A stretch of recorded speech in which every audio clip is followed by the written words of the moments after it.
저희들은 예배를 드리기 위해서 주일에 나왔습니다. 아마 많은 종교가 있지만 우리의 예배와 비슷한 그런 종류의 그들 나름대로의 예배가 있을 겁니다. 근데 우리 기독교 예배는 다른 종교와는 다르게 매우 독특합니다. 또 우리가 기독교라고 이야기하는 개신교, 저희들은 개신교죠. 또 천주교, 그리스 정교회 또는 러시아 정교회는 또 좀 독특하게 조금 좀 세분화가 됐죠. 이런 데하고도 예배가 많이 좀 다릅니다. 우리 교회는 하나님의 형상을 그런 어떤 조각상이나 또는 그림 이런 거로 남겨두지 않습니다. 우리 가까운 천주교나 그리스 정교회 거기도 우리가 똑같이 성경을 보고 있고 하나님께 예배를 드리고 있지만은 그들은 이콘이라고 해서 형상을 만듭니다. 그래서 성화를 많이 이용하죠. 또 조각상도 있고 저희들은 예배 드릴 때 그런 이콘이라고 하는 하나님의 형상을 성화, 그림이나 아니면 조각상으로 남겨놓고 그것이 우리의 예배를 도울 것이라고 우리는 생각하지 않습니다. 이콘이 굉장히 은혜로울 수 있고 그것이 우리 신앙에 도움을 줄 수 있을 것이라는 생각을 할지 모르지만 그게 예배에 도움을 줄 것이라고 우리는 생각을 안 해요. 그래서 그걸 의지하지 아니하고 보이지 아니하는 하나님을 예배 드립니다. 사람들은 보이는 신에게 예배 드리는 걸 좋아하죠. 불교도 마찬가지고요. 이 우리가 보이지 않는 하나님께 드리는 예배지만 우리가 자칫 잘못하면은 이것이 아주 거룩한 예배가 될 수 있는가 하면은 잘못된 예배로 또는 습관화된 예배로 형식적인 예배로 전락할 수가 있습니다. 그리고 우리는 보이지 않는 하나님께 예배드리기 때문에 더 정성을 다해야 되고 최선을 다해서 예배를 드려야 됩니다. 눈에 보면 더욱더 경건해질지 몰라요. 실상은. 그래서 예배는 우리 그리스도인들에게 매우 중요한 예식입니다. 예배가 중요한 것은 더 말할 나이가 없겠죠. 그래서 오늘 시편 기자인 다윗은 오늘 15편 시작하면서 표제 다윗의 시 이렇게 시작합니다. 이 사람은 하나님의 마음에 합한 사람이었습니다. 그리고 늘 보면은 예배에 성공하는 그런 사람이었고요. 그러면서 우리는 이 다윗이 어떤 제사로 하나님께 예배를 드렸는지 오늘 묵상하고자 하는 것입니다. 오늘 저희들은 교회 나와서 아마 나름대로 여러분들도 하나님께 기도하면서 또 마음속으로 오늘 예배를 사모하면서 나오셨을 것입니다. 오늘 다윗은 실상은 내용은 하나예요. 핵심은 하나인데 두 개의 질문을 던지고 있습니다. 그 질문에 답해야 될 사람은 아마 성전을 지키고 있는 제사장이거나 아니면은 내인들이겠죠. 여러분 우리도 교회 오면서 우리에게 이 다윗과 같은 질문을 던져야 됩니다. 예배를 위한 질문. 어떻게 예배를 잘 드릴 수 있을 것인지. 우리가 하나님을 예배드릴 만큼 선하거나 의롭지 못합니다. 그래서 로마서 3장 10절에 의인은 없나니 하나도 없다 말씀하고 있죠. 우리는 의롭지 못해요. 정의롭지 못합니다. 선하지 못해요. 하나님을 예배드릴 만큼 합당하지 못합니다. 그렇기 때문에 하나님 전에 예배드리러 나오는 것이지만 매우 조심스러워요. 그래서 우리가 하나님이 원하시는 그 의를 어떻게 충족시킬 것인가? 하나님께서 원하시는 예배를 어떻게 드릴 것인가? 그래서 다윗도 성전 앞에서 거룩한 마음으로 조심스럽게 두 개의 질문을 던집니다. 그것이 1절에 나옵니다. 여호와여 주의 장막에 머무를 자 누굽니까? 이렇게 질문하죠. 누가 주의 장막에 머무를 수 있습니까? 또 하나의 질문은 뭐냐면 주의 성산에 사는 자 누굽니까? 두 개의 질문이지만 하나예요. 누가 하나님을 예배드릴 수 있습니까? 또는 누가 성전에 나아갈 수 있습니까? 누가 감히 하나님께 예배드릴 수 있습니까? 하고 질문하고 있는 것입니다. 그러니까 그가 질문하는 것은 뭐냐면 성전에서 제사 드릴 수 있는 자격이 무엇입니까? 하고 묻는 거예요. 사실 저희들은 그냥 예배드리러 그냥 오는 경우가 많거든요. 그러면서 하나님께 예배를 드리죠. 이 다윗에게는 하나님의 성전에 들어간다는 것이 무한한 영광입니다. 얼마나 큰 기쁨인지 몰라요. 그러면서 그는 겸손하게 아마 성전 앞까지 왔겠죠.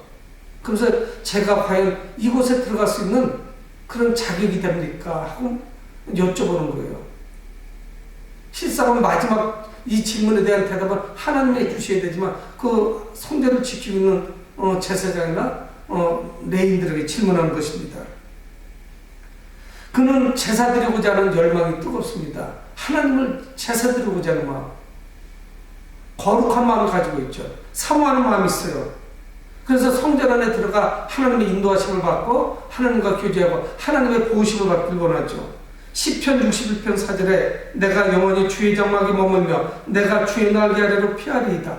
내가 영원히 주의 장막에 머물고 주의 날개 아래 피할 것입니다. 하나님의 보호하심을 받길 원하죠.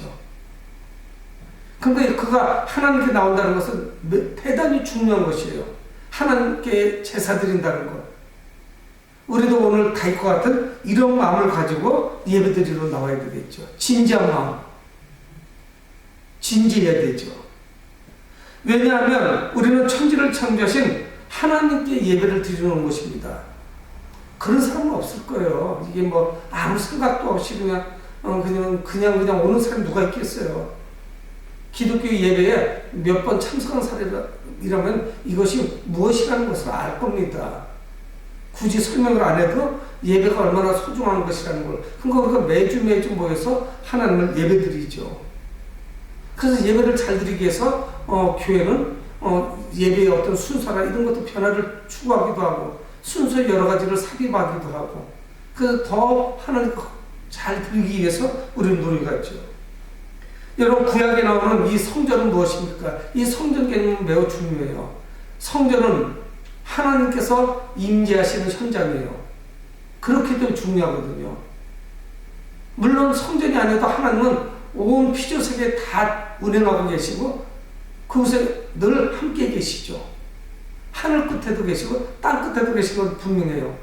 하지만 예루살렘 성전은 굉장히 중요한 곳이에요. 하나님의 임재 현장이에요. 그렇기 때문에 그 성전에 나아간다는 것은 매우 조심스럽죠. 진지하게 접근하게 되는 것입니다. 우리 하나님의 자녀들은 예배를 누구나 소중히 여기게 됩니다. 예배가 기다려져야 되고 예배가 정말 사랑스러워야 되고 이 예배를 소망하면서 한 주를 살아가야 되는 것이죠.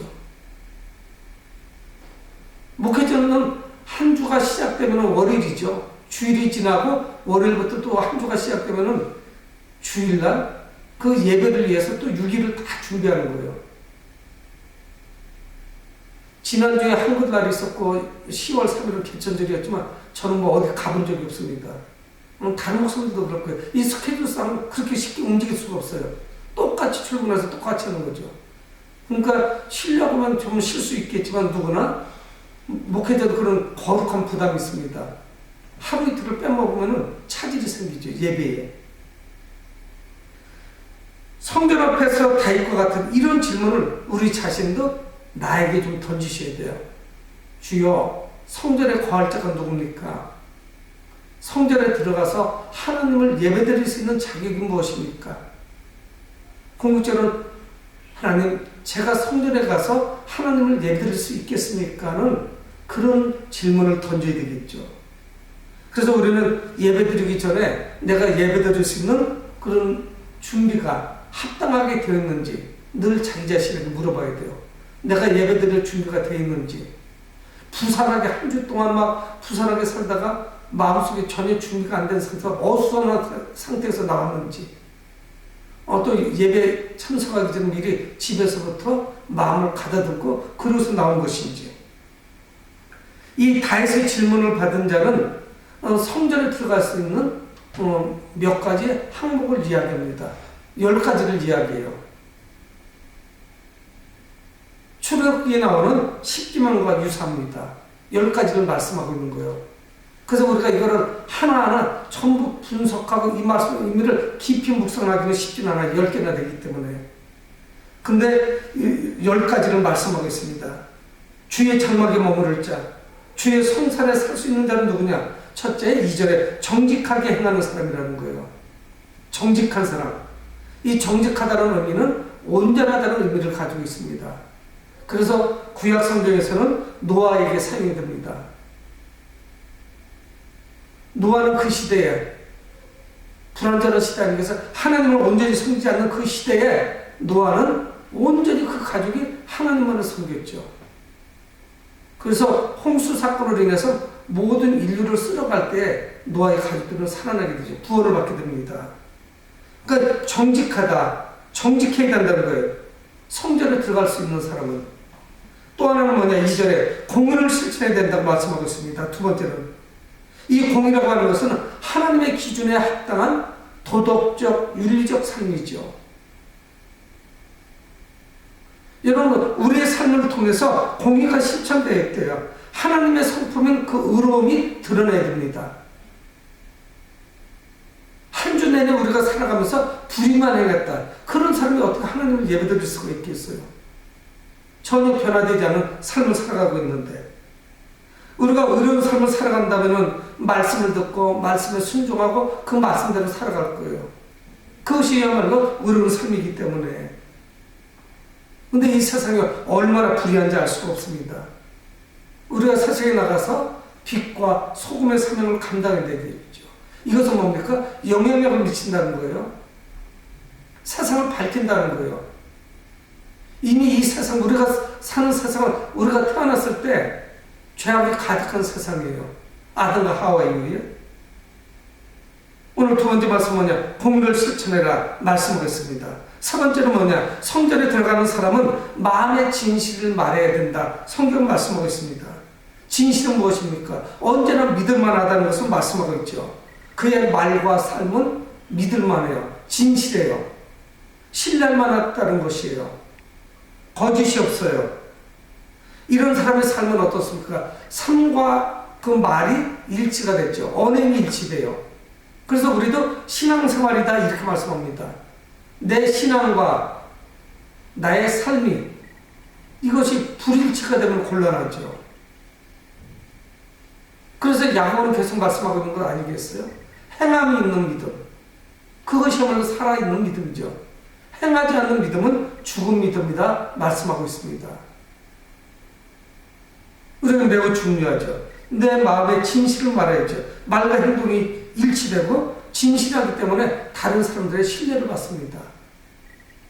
이런 삶을 사는 사람만이 성전에 들어갈 수 있다고 성경 말씀하고 있죠. 네 번째로 성전에 들어가고자 하는 사람은, 하나님을 예배드리고자 하는 사람은 혀로 남을 허물하지 않습니다. 오늘 3절에 말씀하고 있잖아요. 3절에 그의 혀로 남을 허물하지 아니하고 이렇게 말씀하고 있어요. 남의 허물을 들추고 비방하고 비난하고 이런 삶. 당사자가 없을 때 뒤에서 이야기하는 사람, 그래서 비난하기도 하죠. 허물을 자꾸 들춰내는 사람. 그래서 잠언 20장 19절에 두루 다니며 한담하는 자는 남의 비밀을 누설하나니 입술을 벌린 자를 사지지 말지니라. 두루 다니면서 한담하는 사람, 남의 이야기하는 사람, 남의 비밀을 누설하는 사람, 이런 사람들하고 친구로 사귀면 안 돼요. 왜 그러느냐? 그런 사람은 언제가 또 내 흉을 볼 겁니다. 다른 사람에게는, 제3자에게는. 그래서 모으면 다른 사람 비난하고 비판하고 남의 허물을 들춰내고, 허물이 없는 사람이 누가 있겠어요? 덮어주지 않죠. 그래서 자꾸 들쑤셔내죠. 노아가 방주 사건 이후에 회복이 돼서 무트로 나와서, 그리고 그가 포주를 마시고 권하게 취해서 잠이 듭니다. 그랬더니 하늘에 나가서 자기 아버지가 부끄럽게도 술에 취해가지고 벌거벗고 잠자고 계시다고 나발을 물어버렸죠. 그런데 그 다른 형제 셈과 야벳은 어떡합니까? 옷을 가지고 뒤로 뒷걸음질 쳐서 들어가서 자기 아버지 그 술 마시고 사실 추태죠. 그걸 덮어드리죠. 여러분, 그런데 함을 하나도 거짓말한 적이 없어요. 있는 사실 그대로 이야기했어요. 과장되게도 이야기하지 않았어요. 자기가 본대로만 이야기했어요. 그런데 성경 뭐라고 말씀하냐면 함의 자손인 아들인 가나안은 종이 될 것이라고 말씀합니다. 남의 허물을 드러내는 것, 이것은 합당하지 못하죠. 또 하나는 무엇이냐? 이웃에게 악을 행하지 아니하는 사람. 3절 중반절에 말씀합니다. 이웃에게 악을 행하지 아니하며 이웃을 고통스럽게 하죠. 그래서 신약 성경에서는 내 이웃을 사랑하라, 원수까지도 사랑하라 성경 말씀하지 않겠어요?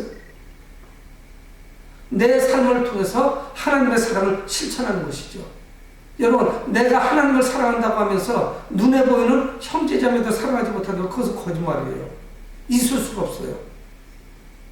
우리는 눈에 보이지 않는 하나님을 예배드리잖아요. 눈에 보이지 않는 하나님께서 나를 지배하고 계시다면, 나를 다스리고 계시다면 내가 이런 악행을 일삼는다든가 이웃을 고통스럽게 할 수는 없죠. 이웃을 사랑할 수밖에 없습니다. 그러면서 3절 하반절에 그의 이웃을 비방하지 아니하며, 허물을 걸쳐내는 거나 비방하는 거나 어서 비슷하긴 하죠. 비방이 무엇입니까? 남을 비웃어요. 비난해요. 계속 그 다른 사람에 대해서 좋지 못한 소문을 내는 거예요. 그리고 그거 하는 것을, 이것을 이 비방이라고 하는 것은 결국은 인신공격입니다. 그래서 다른 사람에게는 씻을 수 없는 상처를 주죠. 회복시키기가 어려워요. 다른 사람에게 해를 끼쳐요. 이런 사람들은 하나님의 나라에 합당하지 않아요. 참 신기하죠? 왜 그러냐면 하나님 성전에 들어갈 수 있는 자의 자격을 물어보고 있는데, 하나님의 말씀은 뭐냐?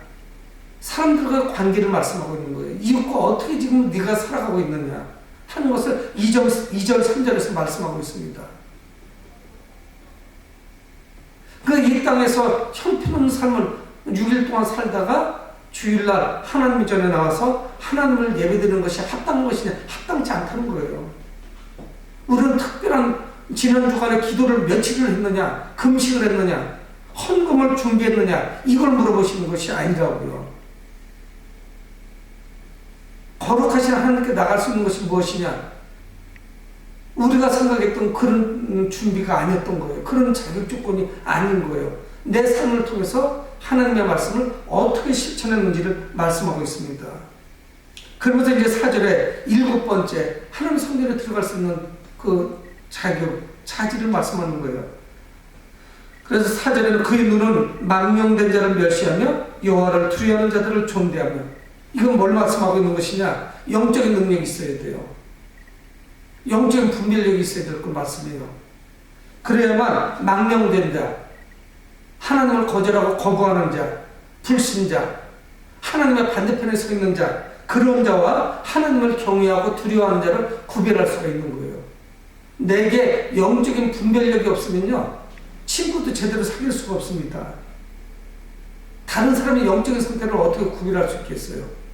내게 영적인 그런 능력이 있어야 되죠. 망령된 자가 누구예요? 하나님과 상관없는 자들이에요.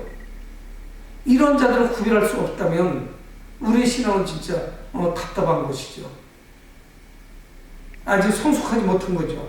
망령된 자와 하나님을 두려워하는 자를 구별할 수 있는 그런 영적인 능력이 있어야 됩니다. 여러분, 그 망령된 자와 우리가 동행하면요, 우리의 삶이 예배드리는 삶이 될 수가 없어요. 그런 자들과 동행하면 우리는 넘어집니다. 지난 한 주 동안도 우리가 망령된 자와 동행했다면 우리 삶은 엉망이 됐을 거예요. 그리스도인으로서 온전한 삶을 살지 못했을 겁니다. 바르지 못했을 거예요. 세상 사람들 가운데 우리가 살아도 망령된 자를 구별할 수 있어야 돼요. 그런 사람들을 거부하라, 배타적으로 여기라, 싸워라, 뭐 이게 아니에요. 영적으로 우리가 깨어있어야 되죠. 또 하나, 자신의 마음에 서운한 것은 해로울지라도 실천하라, 이렇게 말씀하고 있습니다. 여러분, 10가지 그 항목을 말씀하면서 영적인 거, 신앙적인 거, 하나님과 관련된 거를 말씀합니다. 조금 전에 말씀드린 것 같이 영적인 분별력. 또 하나는 뭐냐면 4절에 나온 말씀같이 그의 마음에 서운한 것은 해로울지라도 변하지 아니하며, 4절 중반절에서 하반절에 말씀하셨죠. 서원이 뭡니까? 하나님께 내가 약속한 거예요. 서원은 묘한 게 뭐냐면 하나님이 말씀하시지 않았는데 자기가 급하고 뭔가 문제가 있으니까 간절할 때 하나님께 자기가 조건을 내세운 거예요. 이렇게 자기가 하겠노라고 약속한 거예요. 근데 상황이 바뀌고 문제가 해결되고 나니까 그 약속을 지키기 싫어진 거예요. 그래서 오늘 4절하고 반절은 서원을 말씀하고 있는 거예요. 여러분, 내가 서원을 했더니 상황이 해결되고 났더니 좀 손해가 오는 것 같아요. 내가 많이 손해보는 것 같아요. 불이익을 당하는 것 같아요. 여러분, 하나님께 한 약속인데 상황이 바뀌었다고 해서 취소되면 되겠어요? 그건 옳지 못하죠.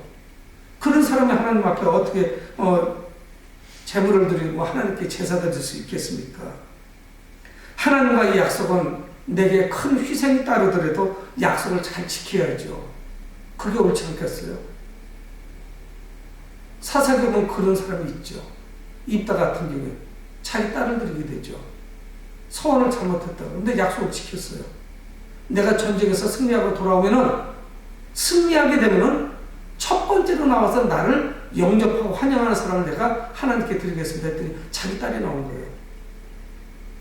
하나님께 그거 원하셨던 거 아니죠? 하나님은 그런 약속 가져가신 적이 없어요. 근데 자기가 소원한 거죠. 급하니까. 우리가 약속을 하나님과 했다면 희생이 따르더라도 내가 개인적으로 손실이 있다고 해도 그 손실이 아니에요. 하나님과 약속을 지켜야죠. 여러분, 하나님과 약속을 가볍게 여기는 사람이 어떻게 하나님 전에 나와서 하나님께 예배 드릴 수 있겠어요? 온전한 예배가 될 수 없죠. 몸은 나올지 몰라도 그 마음이 예배 드리는 것이 아닙니다. 또 하나는 뭐냐? 9번째로 성전에 들어갈 수 있는 사람은 누구냐면 이자를 받기 위해서 돈을 꿔주는 사람은, 이런 사람은 안 돼요. 못 들어가요. 그러니까 이자를 받기 위해서 돈놀이 하는 것, 이런 사람은 들어갈 수가 없어요. 성경은 이런 성경 구절을 많이 씁니다. 하나님께서는 자주 말씀하셨어요. 이자를 받지 말아라. 특히 형제 자매들에게. 이자를 받게 되면 어떻게 됩니까? 그 가난한 형제는 더 어려워지죠. 고리되고 뭐. 어느 책에 보니까 그 당시에 예수님 오셨을 시대에 이자가 연리 20% 정도면 굉장히 싸요. 소작인들을 보면 이자 얼마씩 받을지 뻔히 나온다고요. 그 땅에서 따는 농사를 짓고 수확에 최소 아무리 적어도 20%에서 30, 40%를 주는 거예요. 그 정도 떼어주고 살기가 얼마나 힘들었겠어요. 가족들이 많아서 농사를 크게 지면 모를까. 여러분, 경제 사정이 좋지 못한 사람, 그 사람 돈을 꾸는데 이자까지 받으면 그 사람이 무슨 수로 살아나갈 수 있겠어요? 회복이 안 되죠. 그래서 형제자매에게는 그냥 빌려줘라. 이렇게 성경 말씀하고 있거든요. 농사를 져도요, 추수를 다 하지 않아요. 일부를 남겨놔요. 가난한 사람들이 자기들이 와서 자기 거 먹을 만큼은 따가도록 이렇게 허용해 주는 거예요. 이스라엘 사회가 그런 사회예요. 마지막으로 10번째는 뇌물을 받고 무지한 자를 하지 아니하는 자, 이런 자가 들어갈 수 있다는 거예요. 뇌물을 받고, 뇌물을 받으면 어떻게 됩니까? 정의사회가 실현될 수가 없어요. 돈 많은 사람들을 이길 수밖에 없어요. 지금 현재 우리나라 대한민국의 사회가 좀 그러니까 이것을 해결해 보려고 하는 거잖아요. 어떤 정권이든 어떤 정치인이든 그걸 많이 신경 쓴다고요. 왜? 있는 사람은 자꾸 더 잘 살고 없는 사람은 힘들어하는, 이런 사회가 되면 공정한 사회가 아닙니다. 이런 사회 좋은 사회가 아니죠. 뇌물을 받고 무지한 자를 바뀌어버린 거, 판결이. 뇌물을 받으니까 재판관이 판결을 거꾸로 내렸어요. 죄 있는 사람은 죄 없다고 하고 무지한 사람은 갖다 죄 있다고 하고. 이런 사회가 어떻게 그것이 되겠습니까? 정의를 찾을 수가 없죠. 그래서 약자는 힘센 자들, 뇌물을 바칠 만큼 재력이 있는 사람들, 이런 사람들에 의해서 계속 억압받죠. 고통을 당합니다. 이런 사회가 좋은 사회는 아니죠. 현재는 어렵지만 최선을 다해서 노력하고 열심히 사는 사람들은 잘 살 수 있는 그런 기회가 많은 사회, 이런 사회가 좋은 사회 아니겠어요? 근데 점점 그런 사회가 힘들어지고 있어요. 안 되고 있어요. 굳어져 가고 있어요. 우리 대한민국 사회도 그렇고요. 그래서 이런 10가지 모습을 말씀하고 있습니다. 근데 여기에 나오는 모든 모습들은 뭐예요? 하나님과의 관계와 이 땅에서 사회적으로 이웃들과의 관계예요. 근데 유독 8개가 형제 자매들, 이웃들과의 관계, 대인관계에서 오는 문제를 지적하고 있는 거예요. 이것이 안 된 사람이 하나님께 어떻게 나와서 예배드릴 수 있느냐 하는 것이에요. 근데 이거를 잘 지키고 하나님 전에 나오는 사람은 주의 전에 들어갈 수가 있습니다. 성전에 들어갈 수 있죠. 주의 장막에 머무를 수가 있어요. 주의 성산에 살 수가 있어요. 이런 사람은 어떠냐? 오늘 성경 본문 5절 마지막에 그렇게 말씀하고 있습니다. 이런 일을 행하는 자는, 이 10가지 이런 것을 잘 지키는 자는 영원히 흔들리지 아니하리라. 그의 삶이 흔들리지 아니합니다.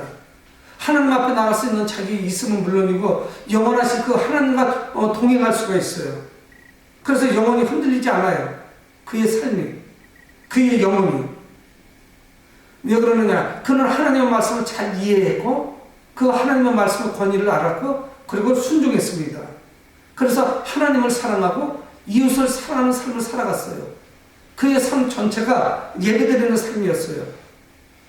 6일 동안만 예배드리는 것이 아니라, 세상 사는 것이 아니라 그 6일도 또 오늘 주일도 전체 7일 모두 예배드리는 삶, 이런 삶이야말로 복된 삶이죠. 영원히 흔들리지 않는 삶입니다.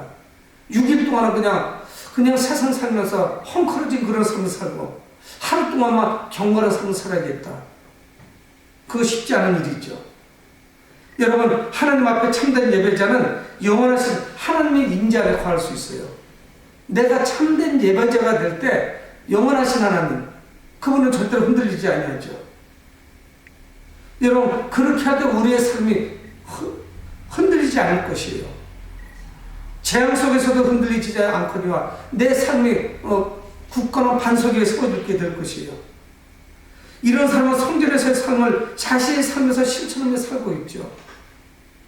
여러분, 그러니까 우리가 성전에서의 삶과 세상 속에서의 삶이 다르면 안 되죠. 거리감이 있으면 안 돼. 멀면은 안 돼요. 일치가 돼야 되죠. 그래서 오늘 성경 말씀하고 있습니까? 일주일 내내, 한 주 내내 우리의 삶 전체가 예배드리는 삶을 말씀하고 있는 거예요. 제사만 번듯하게 잘 드리는 것, 이것만을 말씀하는 것이 아닙니다. 좋은 재물, 큰 재물, 재력 있으면 큰 재물을 드릴 수 있겠죠. 좋은 거로, 감 나가는 것으로. 여러분, 오늘 이 성경하는 이런 것을 실천하는 이런 사람은 자신이 성전 안에 있든지 성전 바깥에 있든지 어디서든지 하나님과 동행합니다. 근데 그 하나님은 어떤 분이시냐? 영원히 흔들리지 아니하시는 분이에요. 이런 사람은 하나님과 동행하고 그의 삶을 통해서 예배드리는 삶을 실천하는 사람입니다. 사랑하는 성도 여러분, 우리가 하나님 전에 나아가기 전에 먼저 내 삶을 점검하셔야 돼요. 내가 지난 한 주 동안 어떻게 살았는지, 내가 지난 한 주 동안 정말 하나님을 사모하고 그 하나님의 그 사랑을 세상에서 실천하는 삶을 살아갔는지.